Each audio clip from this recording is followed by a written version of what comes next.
तो सब्सक्राइब करना ना भूले। चैप्टर 12। सेनापति के वहां से निकलने के बाद वीर सिंह उस बच्चे और उसके परिवार को उनके घर तक पहुंचा देता है। घर पर पहुंचकर उसे बच्चों के माता पिता उसे सारी बात जानकर बहुत ज्यादा चौंक जाते हैं और उसे कहते, अगली बार तुम्हें राजकुमार कभी भी मिले तो उन्हें धन्यवाद जरूर कहना। दूसरी तरफ अमोक साम्राज्य के महल में महाराज राज्यसभा में बैठे हुए थे, तभी वहां एक सैनिक आता है और कहता है, महाराज, हमारी उत्तरी सीमा पर नियुक्त सेनापति ने आपके लिए एक संदेश भेजा है। सैनिक की बात सुनकर महाराज कहते हैं, क्या हुआ, सीमा पर सब ठीक तो है? बताइए हमें सेनापति ने क्या संदेश भेजा है। यह सुनकर वह सैनिक कहता है, महाराज, सीमा पर सब कुछ ठीक है। यह संदेश राजकुमार अयान के बारे में है। सैनिक की बात सुनकर महाराज कहते हैं, अयान के बारे में जल्दी जल्दी हमें बताओ, क्या है संदेश में? क्या राजकुमार अयान को कुछ हुआ तो नहीं? वह ठीक तो है? सैनिक कहता है, राजकुमार ठीक है। दरअसल एक बच्चा सेनापति के पास आया था, उसे बच्चों को राजकुमार अयान ने भेजा था ताकि सेनापति उस बच्चे की मदद कर सकें और उन्होंने उसे बच्चों से कहा था कि वह ठीक है, बस यही संदेश था। महाराज यह सुनकर कहते हैं, ठीक है, तुम जो उसके बाद अपनी आंखें बंद करके सोचते हैं, अयान भले ही हम तुम्हारे असली पिता नहीं है, पर हम तुम्हें अपने पुत्र से अधिक प्रेम करते हैं। हमें पूरी आशा है कि तुम जब लौटोगे तो एक बहुत ही कुशल योद्धा बनकर लौटोगे। और यह सोचकर वह मुस्कुराने लगते हैं। यहाँ दूसरी तरफ अयान भी बूढ़े बाबा के पास पहुंच जाता है और उन्हें सारी जड़ी बूटियां देकर पर्वत पर एक खाली मैदान में आ जाता है। ज्ञान उसके सामने ही था। ज्ञान कहता है, अयान, क्या तुम तैयार हो? आज तुम्हारे प्रशिक्षण का पहला दिन है। अयान कहता है, हाँ बिल्कुल, मैं तैयार हूं। ठीक है, तो सबसे पहले तुम्हें अपनी मूल शक्ति को नियंत्रित करना सीखना होगा। जब तक तुम अपनी मूल शक्ति को अच्छे से नियंत्रित नहीं कर पाओगे तब तक तुम किसी तकनीक को अच्छे से नहीं सीख सकते। अगर तुम्हें किसी तकनीक में महारत हासिल करनी है तो पहले तुम्हें अपनी मूल शक्ति को नियंत्रित करने में महारत हासिल करनी होगी। तो अब से तुम तब तक कोई तकनीक का अभ्यास नहीं करोगे जब तक तुम अपनी मूल शक्ति पर महारत हासिल करके उससे लड़ना नहीं सीख जाते। ज्ञान की यह बात सुनकर अयान कहता है, ठीक है, तो मैं आज से ही अपनी मूल शक्ति को नियंत्रित करने का अभ्यास करूंगा। ज्ञान कहता है, ठीक है, तो अब शुरू करो। उसके बाद अयान अपनी मूल शक्ति को जागृत करता है। जैसे ही वह अपनी मूल शक्ति को जागृत करता है, उसका शरीर बिजली से ढक जाता है और उसके शरीर से बेगानी रोशनी निकलने लगती है और उसकी आंखें भी बेगानी हो जाती हैं। यह नजारा सच में बहुत ज्यादा अच्छा था। नहीं नहीं अयान, हमें तुम्हारी मूल शक्ति के बारे में सबको बताना नहीं है। जो तुमने अपनी असली मूल शक्ति को जागृत किया है, यही तो मैं तुम्हें सीखना चाहता हूं। तुम्हें अपनी मूल शक्ति को अपने साधारण रूप में लाकर नियंत्रित करना होगा। जब तक तुम ना चाहो तब तक तुम्हारी असली मूल शक्ति जागृत नहीं होनी चाहिए, समझे? अब इसे अपने साधारण रूप में लाओ और उसके बाद प्रशिक्षण शुरू करो। ज्ञान की बात सुनकर अयान कहता है, ठीक है, और उसके बाद वह अपनी मूल शक्ति पर नियंत्रण करने की कोशिश करने लगता है। बहुत देर तक कोशिश करने के बाद आखिर में वह सफल होता है और अपनी मूल शक्ति को साधारण रूप में ले आता है। अब अयान का शरीर केवल सफेद रंग की बिजली से घिरा हुआ था और चमक रहा था। इसके अलावा उसकी बेगानी रोशनी भी चली गई थी और उसकी आंखें भी साधारण ही लग रही थी।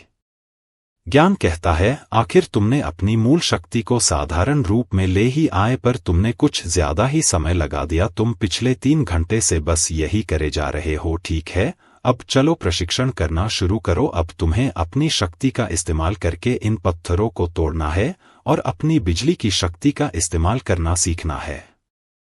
ज्ञान की बात सुनकर अयान अपना सर हाँ में दिला देता है।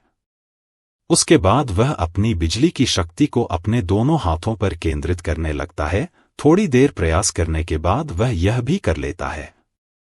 उसके बाद वह आसपास की चट्टानों पर अपने मुखों से वार करने लगता है, पर इससे उन चट्टानों पर ज्यादा फर्क नहीं पड़ता, बस छोटी मोटी दरारें ही आती है। यह देखकर अयान कहता है, क्या सच में मैं इतना कमजोर हूं? मैं अपनी पूरी शक्ति लग रहा हूं, फिर भी इन चट्टानों पर बस छोटी मोटी दरारें ही आ रही हैं।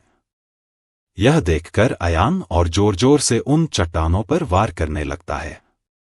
अयान को प्रशिक्षण करते करते दोपहर हो गई थी। अयान अभी भी उन चट्टानों पर प्रशिक्षण कर रहा था। अभी तक वह सिर्फ 2 ही चट्टानों को तोड़ पाया था।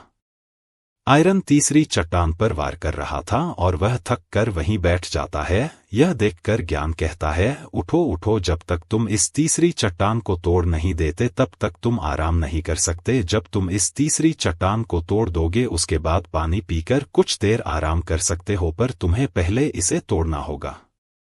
यह सुनकर अयान कहता है, ज्ञान बस थोड़ी देर आराम करने दो, उसके बाद मैं इसे तोड़ दूंगा। अयान की यह बात सुनकर ज्ञान कहता है, नहीं, बिल्कुल नहीं, तुम्हें इस अभी तोड़ना होगा। पहले तो तुम बहुत बड़ी बड़ी बातें कर रहे थे कि मैं इतनी मेहनत करूंगा, उतनी मेहनत करूंगा, सबसे बड़ा योद्धा बनेगा, और भी कहीं बड़ी बड़ी बातें कर रहे थे, और अब 3 घंटे में तुम्हारा यह हाल है, तो तुम 2 साल का प्रशिक्षण कैसे करोगे? अगर ऐसा ही चलता रहा तो तुम अमर से जरूर हार जाओगे। ज्ञान की यह बात सुनकर अयान को वह सब याद आ जाता है कि कैसे सब लोग उसका मजाक उड़ाया करते थे, वह कितना कमजोर है, और अमर हर समय उसे कैसे परेशान करता रहता था, उसके कारण कैसे उसके माता पिता को कई लोगों के सामने शर्मिंदा होना पड़ता था। और यह सब याद करते ही उसके अंदर एक अलग ऊर्जा आ जाती है और वह अपनी जगह से तुरंत खड़ा होकर फिर से उसे चट्टान पर वार करने लगता है। उसे चट्टान पर वार करते करते अयान ज्ञान से पूछता है, ज्ञान, क्या यह करना जरूरी है? हम सीधे थंडर 5 तकनीक का अभ्यास करना शुरू नहीं कर सकते? अयान की बात सुनकर ज्ञान कहता है, जरूरी अयान, यह बहुत जरूरी है। जब तक तुम अपनी मूल शक्ति को सही से काबू करना नहीं सीख लेते तब तक तुम किसी भी तकनीक में सही से महारत हासिल नहीं कर पाओगे। इसलिए यह करना बहुत जरूरी है, और तुम्हें तो अपनी असली मूल शक्ति को छुपाना है, इसलिए तुम्हें तो अपनी मूल शक्ति को सही से काबू करना आना चाहिए। इसलिए तुम्हें यह करना बहुत जरूरी है, समझे? अब चलो चट्टान को तोड़ो जल्दी से। यह सुनकर अयान फिर से उसे चट्टान पर वार करने लगता है। कुछ देर में वह चट्टान भी टूट जाती है, और जैसे ही अयान देखता है कि वह चट्टान टूट गई है, वह वहीं पर लेट जाता है और जोर जोर से लंबी सांस लेने लगता है। उसका शरीर भी अब अपने साधारण रूप में आ गया था, उसकी ऊर्जा खत्म हो गई थी और वह बहुत ज्यादा थक गया था। उसके बाद अयान पानी पीता है और थोड़ी देर के लिए आराम करने बैठ जाता है। उसके बाद ज्ञान से कहता है, ज्ञान, तुम्हारा प्रशिक्षण तो कुछ ज्यादा ही कठिन है। अयान की यह बात सुनकर ज्ञान कहता है, और तुम्हें क्या लगा था कि तुम ऐसे ही 2 सालों में अमर के स्टार को मिल पाओगे? यह मत भूलो कि अमर तुमसे बहुत पहले से साधना और युद्ध अभ्यास कर रहा है। अगर तुम्हें इन 2 सालों में उसके स्तर को मिलना है तो तुम्हें उससे 2 गुना या हो सकता है 3 गुना ज्यादा मेहनत करनी पड़े, समझे? अगर तुम्हें उस जितना है तो यह सब तो करना ही पड़ेगा। ज्ञान की यह बात सुनकर अयान कहता है, तुम ठीक कह रहे हो, उसे हराने के लिए भले ही मुझे 3 गुनी ही नहीं 4 गुनी मेहनत भी करनी पड़े तो भी मैं करूंगा, और सिर्फ उसे ही नहीं हराऊंगा, मैं एक बहुत बड़ा योद्धा बनूंगा, ब्रह्मांड का सबसे शक्तिशाली योद्धा। उसके लिए मुझे कुछ भी करना पड़े मैं करूंगा। ज्ञान कहता है, तुम्हारा आत्मविश्वास बहुत अच्छा है, पर बड़ी बड़ी बातें करने से कुछ नहीं होता। ऐसा नहीं है कि तुम जो कह रहे हो वह हो नहीं सकता, पर तुम जो कह रहे हो वह कहने में जितना आसान लग रहा है, असल में उससे 1000 गुना ज्यादा कठिन है। इसलिए तुम्हें इतनी मेहनत करनी होगी कि तुम जो कह रहे हो उसे कर सको। ज्ञान की यह बात सुनकर अयान कहता है, मैं जो कह रहा हूं वह करके भी दिखाऊंगा। यह कहकर वह खड़ा हो जाता है और अपनी मूल शक्ति को फिर से जागृत करता है। जैसे ही ज्ञान देखा है कि अयान ने अपनी मूल शक्ति के साधारण रूप को जागृत किया है, वह कहता है, अयान, तुमने इस बार अपनी मूल शक्ति के असली रूप को नहीं बल्कि साधारण रूप को ही जागृत किया है। लगता है तुम्हारी मूल शक्ति के ऊपर नियंत्रण पहले से अच्छा हो गया है। ज्ञान की यह बात सुनकर अयान उससे कुछ नहीं कहता और उसकी तरफ देखकर मुस्कुरा देता है और फिर से प्रशिक्षण करने के लिए चला जाता है और वहां पहुंचकर चट्टानों पर फिर से वार करने लगता है। दोस्तों, अगर आपको यह स्टोरी पसंद आ रही है तो सब्सक्राइब करना ना भूलें।